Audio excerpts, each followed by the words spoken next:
Good morning students, मैं P S Kushwaha आपका teacher lecturer mechanical engineering department Hewett polytechnic Lucknow एक बार फिर से आपका स्वागत करता हूं।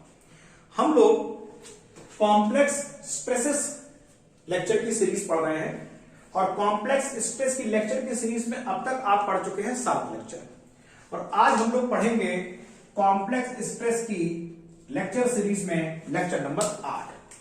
और जैसा कि आप सबको पता है, हम लोग पढ़ रहे हैं मोहर्स सर्किल। मोहर सर्किल के बारे में हम लोगों ने लेक्चर 7 पढ़ा। लेक्चर 7 में हम लोगों ने मोहर सर्किल के लिए दो Fx और Fy, दो जो म्यूचुअली परपेंडिकुलर स्ट्रेसेस लग रहे थे, उनके लिए हम लोगों ने मोहर सर्किल को ड्रॉ किया था। और हम लोगों ने नॉर्मल स्ट्रेस, शियर स्ट्रेस, उसको हम लोगों ने ग्राफिकल मेथड से निकाला था। देखिए, कॉम्प्लेक्स स्ट्रेस में दो मेथड होते हैं, एक एनालिटिकल मेथड और दूसरा ग्राफिकल मेथड। दैट मीन्स जो भी हम स्ट्रेसेस निकालते हैं F1, Fn, Q, F1, F2, Q1, Q2, normal stress, shear stress, principal stress, major, minor principal stress, maximum shear stress, minimum shear stress, हम ये सारी वैल्यूज निकालते हैं। ये सारी वैल्यूज हम कहां निकालते हैं? Eight given theta. थीटा क्या है? एक ऐसा ऑब्लिक प्लेन, एक ऐसी तिर्यक समतल जो किसी एक सरफेस से थीटा कोण पर झुकी हुई है, उस जगह पर ये सारी वैल्यूज हम निकालते थे। एनालिटिकल मेथड में हम जो इस्तेमाल करते हैं वो होते हैं फॉर्मूले। तो फॉर्मूले हम इस्तेमाल करते हैं एनालिटिकल मेथड में और हमको सारी वैल्यूज आ जाती थी। लेकिन जब हमने पिछले लेक्चर 7 में मोहर सर्किल पढ़ा तो हमें बड़ा मजा आया। क्या मजा आया? हमको ग्राफिकल मेथड मिला। इस ग्राफिकल मेथड में हम क्या बनाते हैं? एक सर्किल, और सर्किल की हेल्प से हमें नॉर्मल स्ट्रेस, किसी shear stress at some given theta, किसी थीटा पर, और आज हम पढ़ेंगे, ये दोनों तो हम लोगों ने पिछली बार पढ़ लिया था, और आज हम पढ़ेंगे किस तरीके से हमको major principal stress, minor principal stress, maximum shear stress, minimum shear stress, ये सब भी हमको पता लग जाएगा। So graphical method is a very simple method, और इस सिंपल मेथड से हमें ये दोनों वैल्यूज आसानी से, ये सारी वैल्यूज हमको आसानी से पता लग जाएगी। लेकिन ग्राफिकल मेथड और एनालिटिकल मेथड के बीच में कुछ अंतर है। अंतर क्या है? वो एक्चुअली मेजरमेंट का अंतर होता है, क्योंकि ग्राफिकल मेथड में आप सारी चीजें स्केल और पेंसिल के यूज से बनाएंगे और स्केल के साथ आप मेजरमेंट करके बनाएंगे। तो जो भी आप मेजरमेंट करेंगे उस मेजरमेंट में कुछ ना कुछ एरर होगी। अगर आपसे कहा जाए कि इस पेन की लंबाई नापो आपके ज्योमेट्री बॉक्स में जो स्केल है, तो जब इसकी लंबाई आप नापेंगे तो कोई मान लीजिए 12 सेंटीमीटर है, तो कोई कहेगा 12.1, कोई कहेगा 12.3, कोई कहेगा 10.05, कोई कहेगा 11.98, 11.95। दैट मीन्स हर व्यक्ति जो इसको मेजरमेंट करेगा उसकी मेजरमेंट में एरर आएगी। तो वही हर ग्राफिकल मेथड में होता है कि ग्राफिकल मेथड में there is some amount of error involve in this process, but अगर वो एरर एक्सेप्टेबल लिमिट के भीतर है, so we do not go for the analytical method, we go for the मोहर सर्किल मेथड, जिसको हम graphical method कहते हैं। तो ये बड़ा ही आसान होता है। सो कल हम लोगों ने जो पढ़ा था, ये रहा एक ब्लॉक जिसमें ये Fx लग रहा है, ये Fx लग रहा है टेंसाइड, ये एक लग रहा है नॉर्मल स्ट्रेस, इस पे लग रहा है ये डायरेक्ट स्ट्रेस Fy। इस पर एक हमने प्लेन ले लिया, we have taken a plane on this, ये एक ऑब्लिक प्लेन है, और ये ऑब्लिक प्लेन जो Fx का प्लेन है, अब देखिए जो Fx का ये वाला प्लेन है, दिस प्लेन, इस प्लेन को हम रेफरेंस प्लेन कहेंगे। ध्यान रखिएगा, we will call this plane a reference plane। यहां पे लिख लेते हैं, इसको हम रेफरेंस प्लेन कहेंगे। जो भी एंगल हम मेजर करेंगे वो एफ एक्स के नॉर्मल जो प्लेन है इसको हम प्लेन ऑफ द fx भी कहते हैं, इसके साथ हम एंगल का मेजरमेंट करेंगे। तो ये जो हम एंगल मेजर करेंगे ये जाएगा, अगर हमें इस प्लेन से इस ऑब्लिक प्लेन पे जाना है, जिस ऑब्लिक प्लेन पर हम नॉर्मल स्ट्रेस, शियर स्ट्रेस निकालना चाहते हैं, तो यहां से हमें इधर जाने के लिए ऐसे करके जाना पड़ेगा। That means we move in the anti clockwise direction, right. और कल हम लोगों ने पढ़ा था कि एंटी क्लॉकवाइज डायरेक्शन का जो एंगल होता है उसको हम पॉजिटिव लेते हैं। सो इन ऑल द केसेस आपने करना क्या है कि जो हमको थीटा मेजरमेंट कर रहा है, क्योंकि थीटा के मेजरमेंट में ही कुछ कंफ्यूजन स्टूडेंट्स को रहता है, वो कंफ्यूजन आप दूर कर लीजिए। थीटा का जो मेजरमेंट है, एफ एक्स का जो ये प्लेन है, इस प्लेन के साथ ये मेजरमेंट करना है। दिस इज एंटी क्लॉकवाइज, तो ये प्लेन, ये थीटा पॉजिटिव माना जाएगा। और अगर हम ऐसा कुछ मान लें, ये प्लेन हम ऐसे मान लें, एंड दिस प्लेन, अगर हमें ये यहां पे मेजरमेंट करना है, थोड़ा सा भीतर ले लेते हैं, सपोज करिए दिस इज द प्लेन, और ये मेजरमेंट करना है, तो यहां पर जाने के लिए हमें ऐसे जाना पड़ेगा, and this direction is clockwise, so this theta will be taken as negative.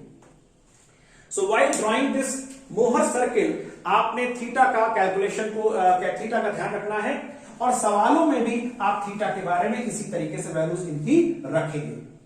सो आगे बढ़े, इससे पहले हमने थीटा की बात समझ ली, हमने रेफरेंस प्लेन समझ लिया। रेफरेंस प्लेन एफ एक्स का जो परपेंडिकुलर प्लेन होता है उसको रेफरेंस प्लेन कहते हैं, और यहां से एंटी क्लॉक डायरेक्शन में जो थीटा दिया गया है, हम यहां से एंटी क्लॉक जाने पर हमको मिल रहा है, so this is a positive value of theta. अब देखिए यहां पर हमें शियर स्ट्रेस भी निकालना है, तो शियर स्ट्रेस लगा लेते हैं यहां पर। सो दिस इज से shear stress Fxqy and this is Qxy is the shear stress, वो इन दोनों प्लेन पर लग गया।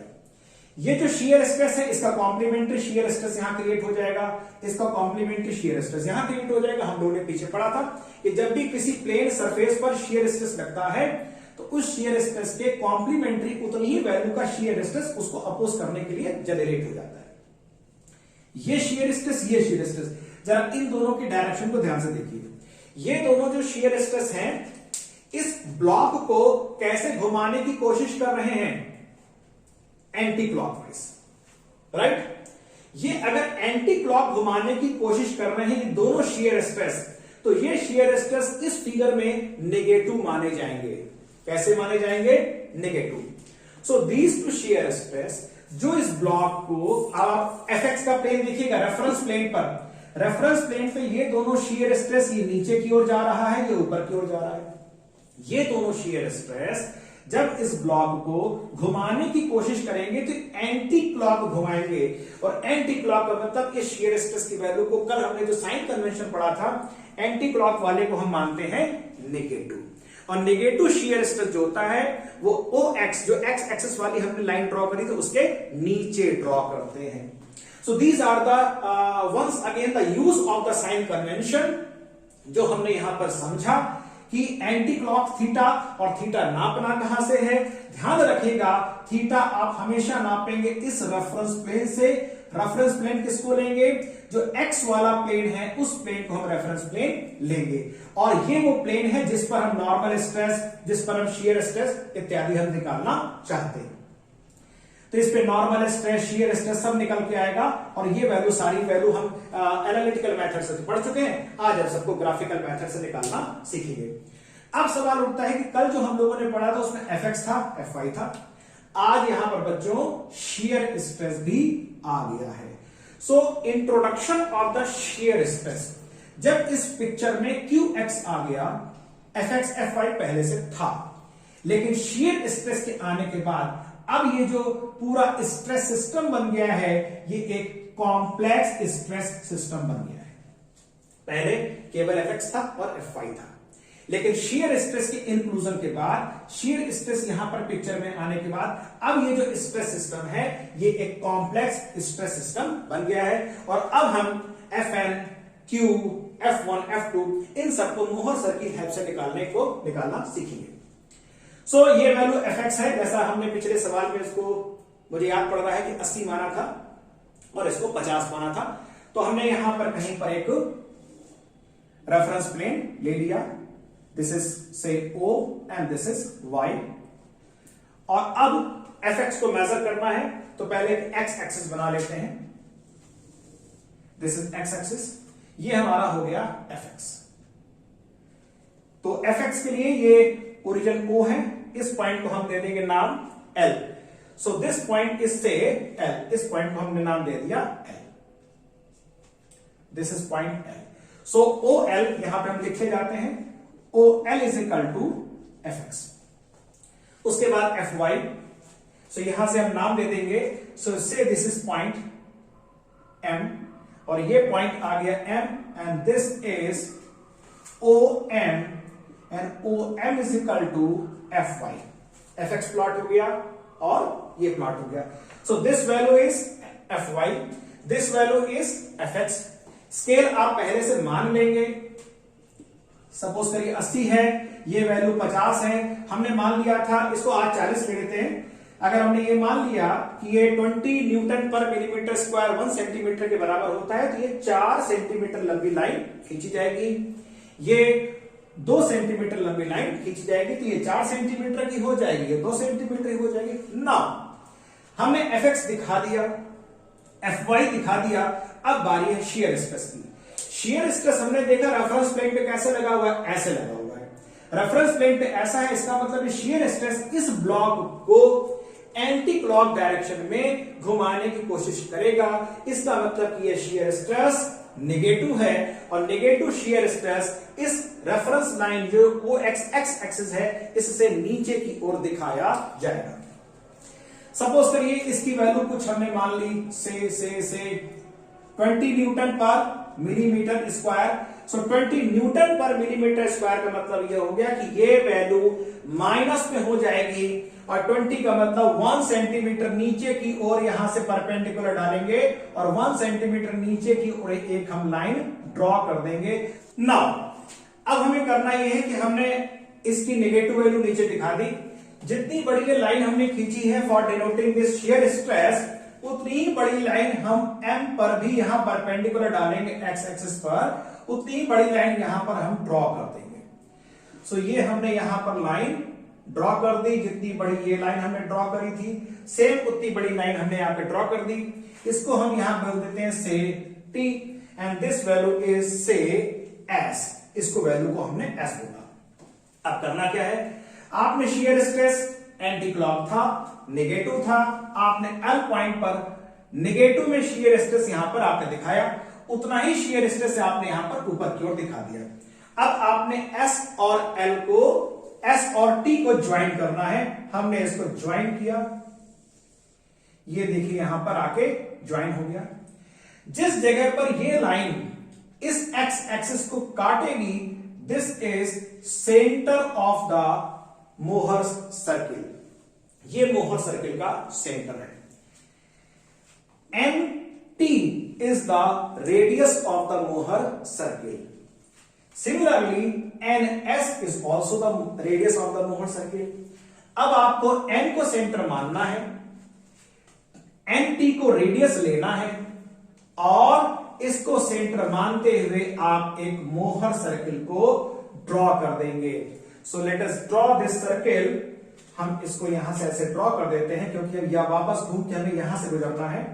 सो दिस इज, कुछ ठीक बना? नहीं बना।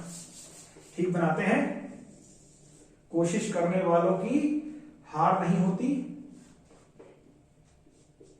दिस इज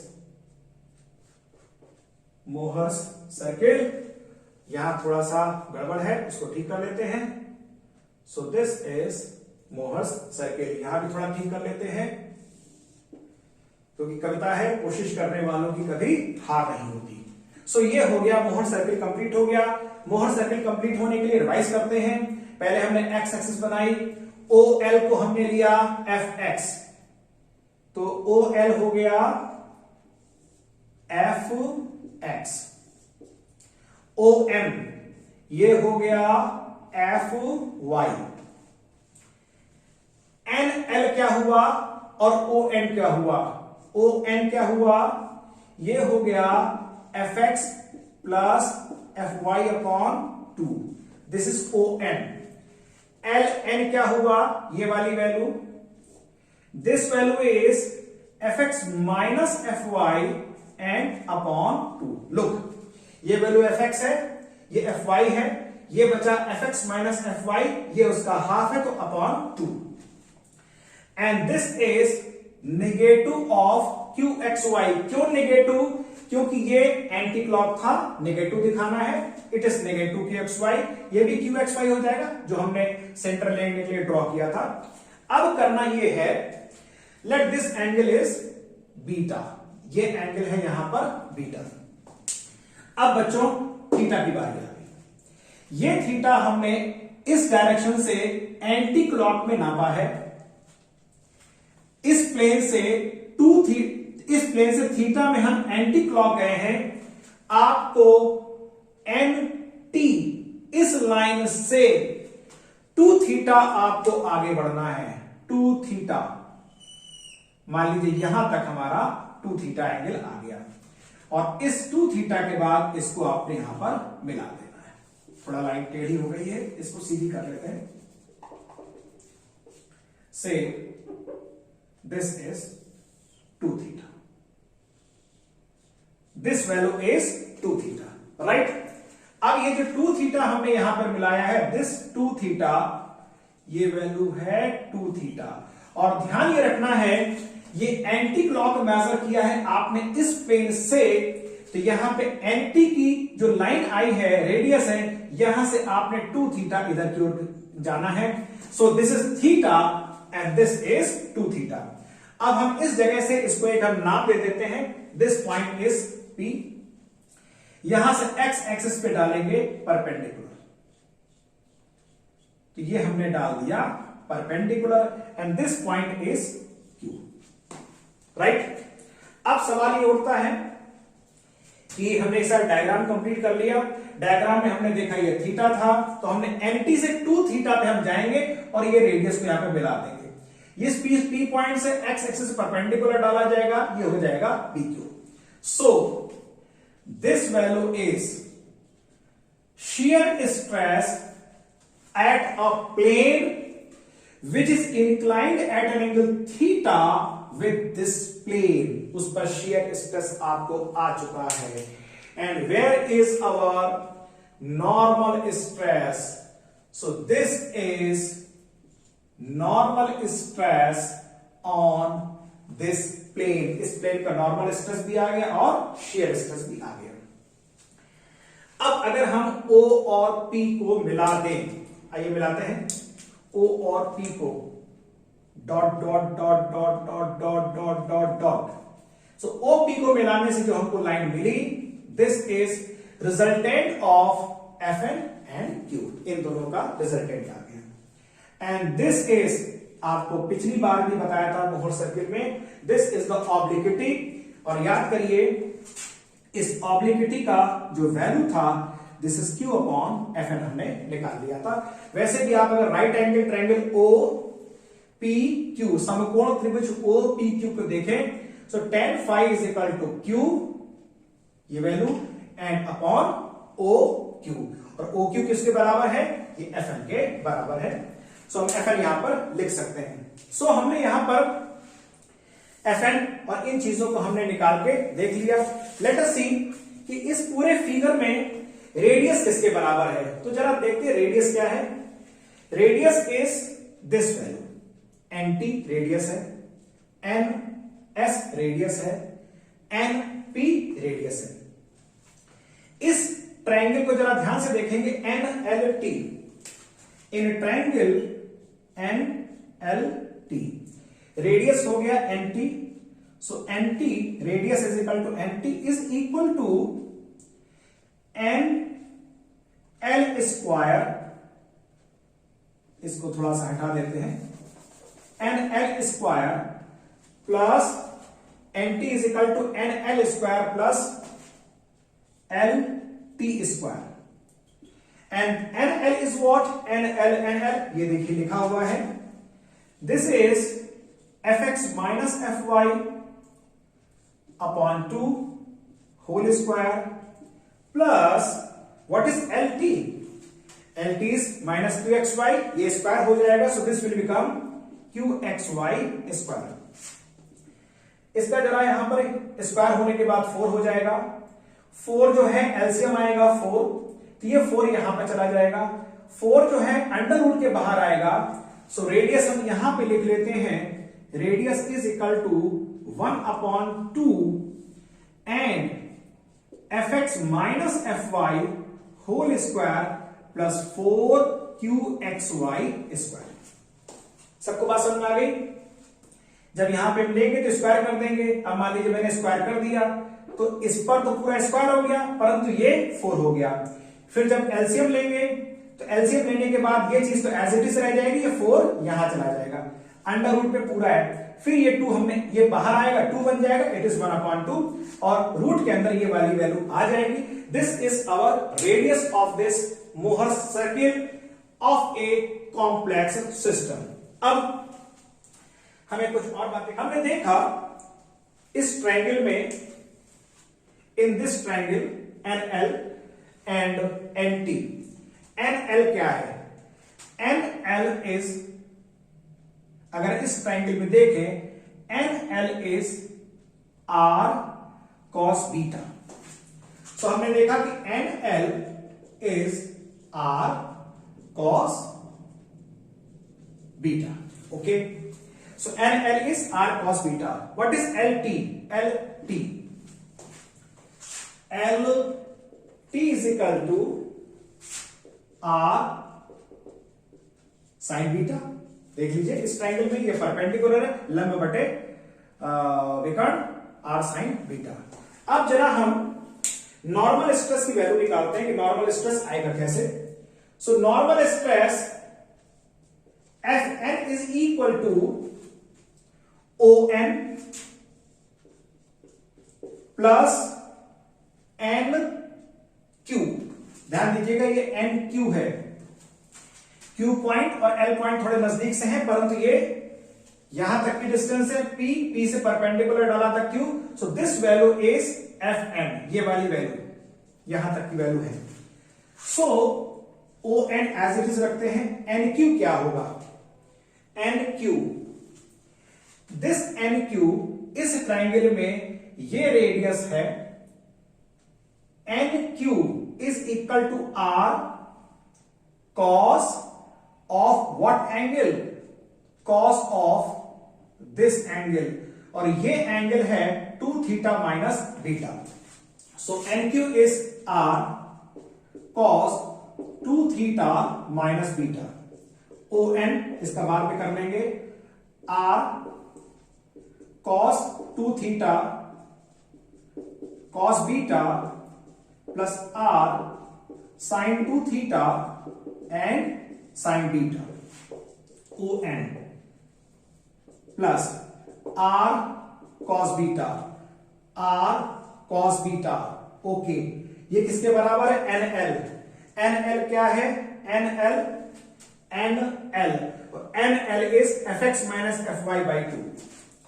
सो इन दोनों की जगह पर आ गया fx।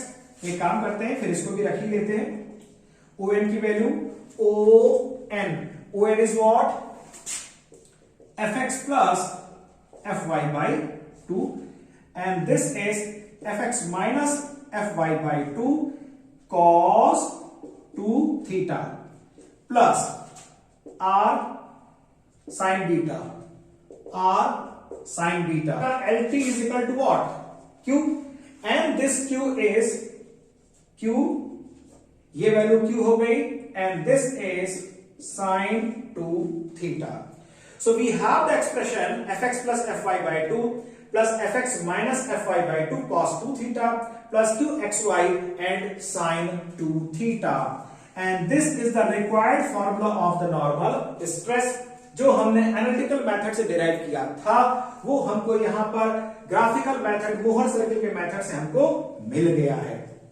ओके, अब इसी तरीके से अब जरा इस शियर स्ट्रेस की वैल्यू को भी निकाल लेते हैं। शियर स्ट्रेस के लिए जरा इस ट्रायंगल में चलेंगे, N QP. तो shear stress is equal to, this value is R cos, no, it is sine. It will be a sine 2 theta minus beta.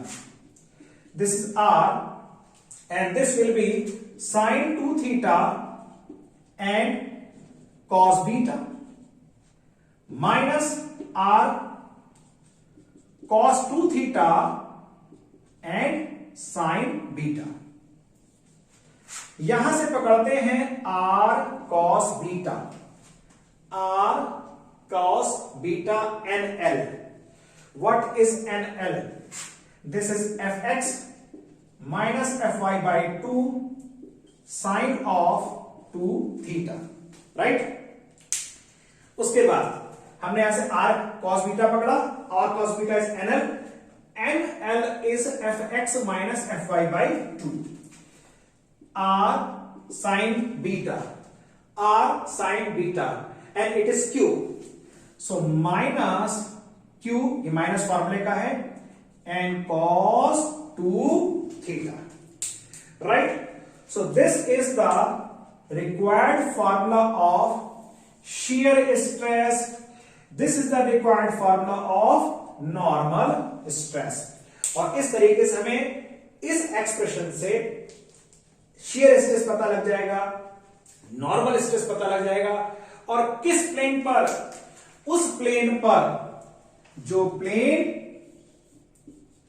fx के डायरेक्शन से एंटी क्लॉक डायरेक्शन में थीटा एंगल पर inclined है, उस plane पर हमको पता लग जाएगा। इस थीटा की वैल्यू यहां पर पॉजिटिव साइन के साथ रखी जाएगी, fx की वैल्यू यहां पर पॉजिटिव रखी जाएगी क्योंकि ये टेंसाइल है, fy की वैल्यू यहां पर पॉजिटिव रखी जाएगी क्योंकि fy भी टेंसाइल है। सारी वैल्यूज हमको यहां पर पुट कर देनी है, राइट? लेकिन अगर ये थीटा ऐसे की बजाय इस तरीके से होता और हमें क्लॉकवाइज जाना होता, तो थीटा का जो वैल्यू आता वो वैल्यू हम यहां पर माइनस साइन के साथ रखते, और fx और fy भी ठीक इसी तरह fx और fy भी हम लोग, अगर कोई वैल्यू सपोज करो fx की वैल्यू कंप्रेसिव हो जाती तो fx की वैल्यू यहां पर तब नेगेटिव साइन के साथ रखी जाएगी। So these are the sign conventions जो हमने पढ़े, जिनका हम लोगों ने इस्तेमाल किया, और हम लोगों ने कॉम्प्लेक्स स्ट्रेस सिस्टम के लिए मोहर सर्किल बनाकर नॉर्मल स्ट्रेस और शियर स्ट्रेस की वैल्यू को निकाल दिया। इस लेक्चर के अगले सेक्शन में अब हम निकालेंगे मेजर प्रिंसिपल स्ट्रेस और माइनर प्रिंसिपल स्ट्रेस F1 और now major principal stress, major principal stress जिसको हम कहते हैं F1, हम ये निकालेंगे। मेजर प्रिंसिपल स्ट्रेस इज, इसका बहुत कंफ्यूजन होने की जरूरत नहीं है। Major principal stress is maximum value of normal stress. जो नॉर्मल स्ट्रेस हम निकाल रहे हैं इसकी जो मैक्सिमम वैल्यू, उसी को मेजर प्रिंसिपल स्ट्रेस कहते हैं। अब जरा आप ध्यान दो कि सर ने लिख तो दिया मेजर प्रिंसिपल स्ट्रेस जो F1 है ये नॉर्मल स्ट्रेस की मैक्सिमम वैल्यू है। अब बच्चों थोड़ा सा आप कंसीडर करो इस फिगर को, ये जो Fn है वो हमने यहां से नापा है।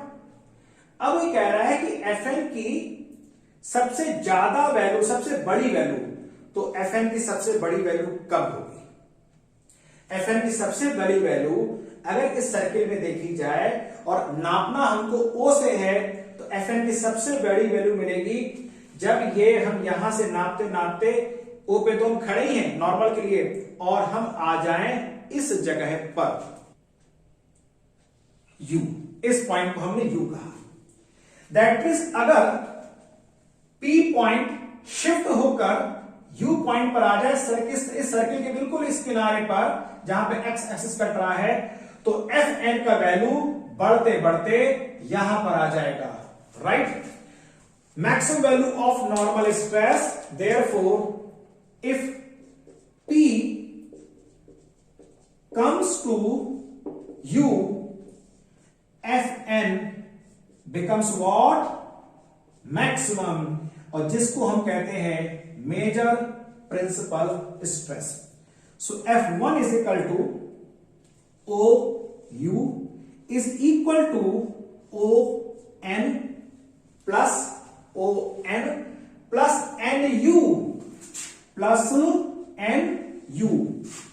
नाउ ओ एन कितना है, ओ एन ये लिखा हुआ है F X plus F Y by 2 plus N U, and N U is nothing but the radius, और यहां पर हमने रेडियस लिखा था, अभी रब हो गया है 1/2 under root F X minus F Y square plus 4 Q X Y square.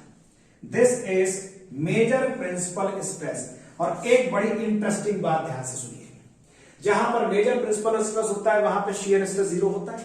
तो जरा देख लीजिए, अगर P पॉइंट उठकर यहां पर आ गया, अर्थात P और Q एक ही लाइन पर आ गए, तो ये लेंथ खत्म हो गई, शियर स्ट्रेस 0 हो गया और प्रिंसिपल स्ट्रेस तुम्हें मैक्सिमम मिल गया। सो एट P पॉइंट हम अगर यहां पे लिख दें, if P point comes to U then Q becomes 0। और ये हमने पढ़ा भी था कि जब मेजर प्रिंसिपल स्ट्रेस होता है तो शियर स्ट्रेस की वैल्यू 0 हो जाती है। सो अगर मेजर आ गया तो माइनर भी आ जाएगा। तो कैसे आएगा, minor F2।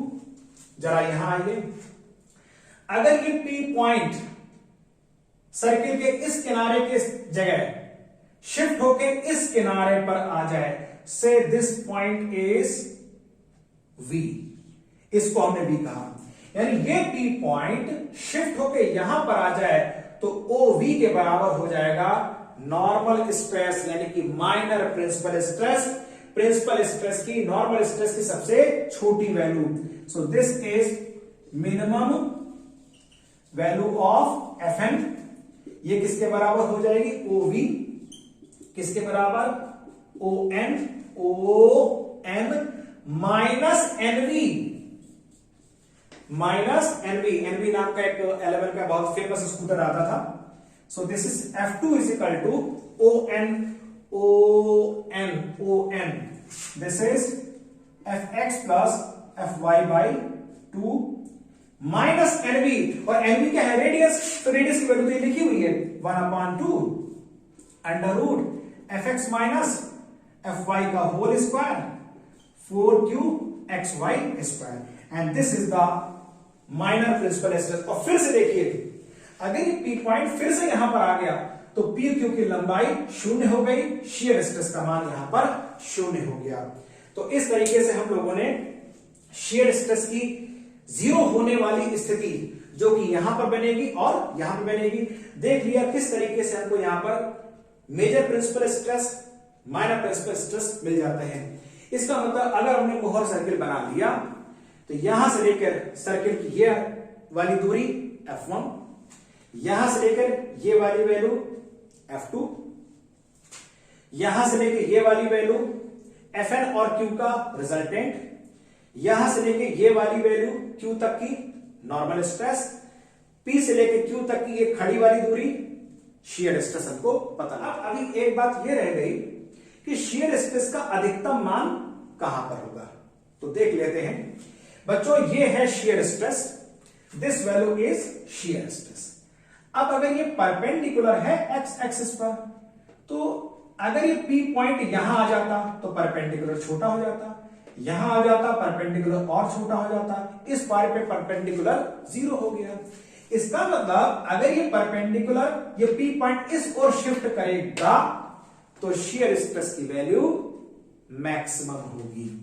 That means when P comes to this point, हमने इसको नाम दिया से P डैश, तो यहां से अगर आपने परपेंडिकुलर डाला तो ये कहां आ जाएगा, N पर। सो इसको कहां पर लिखें, इसको हम लिखते हैं यहां पर, क्योंकि अब तो Q1 की बारी आ गई। सो P dash N is Q max and this is Q1 is equal to what, radius of Mohr's circuit. So Q1 is equal to 1/2 root fx minus fy square 4qxy square. और ये कहां मिला? इस जगह मिला। इसका मतलब कि नेगेटिव वैल्यू होगी, जो मिनिमम वैल्यू कहां मिलेगी? वो ये वाली मिलेगी। सो this is the Q2। Q2 क्या था? नेगेटिव वैल्यू, shear stress की minimum value, and this is Q1 shear stress की मैक्सिमम वैल्यू। सो आपको पता ही है इन दोनों के मान बराबर होते हैं। So Q2 is what? Just negative of 1/2 under root fx minus fy whole square plus 4qxy square. और ये वैल्यू आप नापेंगे n, ये वाली वैल्यू से, इसको हम नाम दे देते हैं यहां पर t dash. So n t dash, this is n t dash is the minimum value of the shear stress. और बाकी चीजें आपको पता ही है कि जो Q1 की वैल्यू होती है वो F1 माइनस F2/2 होती है। Q2 की वैल्यू जो होती है माइनस F1 माइनस F2/2 होती है। So this we already know. अब ये सारी बातें हमने समझी, shear स्ट्रेस के बारे में समझा, F1 के बारे में समझा, F2 के बारे में समझा, और ये भी जाना कि किस जगह पर shear स्ट्रेस 0 होने पर हमको मैक्सिमम मेजर प्रिंसिपल स्ट्रेस हमको मिल जाएगा, और किस जगह पे यहां जाने पर हमको माइनर प्रिंसिपल स्ट्रेस OV के बराबर मिल जाएगा। सो आई थिंक मोहर सर्किल को लेकर आपको किसी तरह का अब कोई कॉन्सेप्ट में दिक्कत आपको नहीं होगी। और आपको बता दें सिविल के सिलेबस में, सिविल में जो स्ट्रक्चरल मैकेनिक्स है उसके सिलेबस पे तो नहीं है, लेकिन मैकेनिकल के MOS के सिलेबस पे तो है। फिर भी I would advise the students of the civil engineering also to go through the concept of the Mohr circle, क्योंकि आप बाकी जब 6 लेक्चर तो आप पढ़ ही रहे हैं कॉम्प्लेक्स स्ट्रेस के, 2 लेक्चर में आप इसको भी पढ़ लीजिए, क्योंकि कहीं ना कहीं इस पर बेस्ड फिगर, ऑब्जेक्टिव सवाल आपको फिगर बना के दे दिया और आपसे उसमें से कुछ इंफॉर्मेशन पूछ ली, तो ऑब्जेक्टिव के सवाल इसको आप मिल सकते हैं। So you go for this Mohr circle also. और आई थिंक आपको बातें समझ में आएंगी। चैनल को सब्सक्राइब करिए, लगातार आपको वीडियो अपडेट्स मिलते रहेंगे। इस पूरे सिलेबस को हमको कवर करना है, और keep reading and be healthy, और अपने आसपास सफाई बना के रखें। Thank you very much.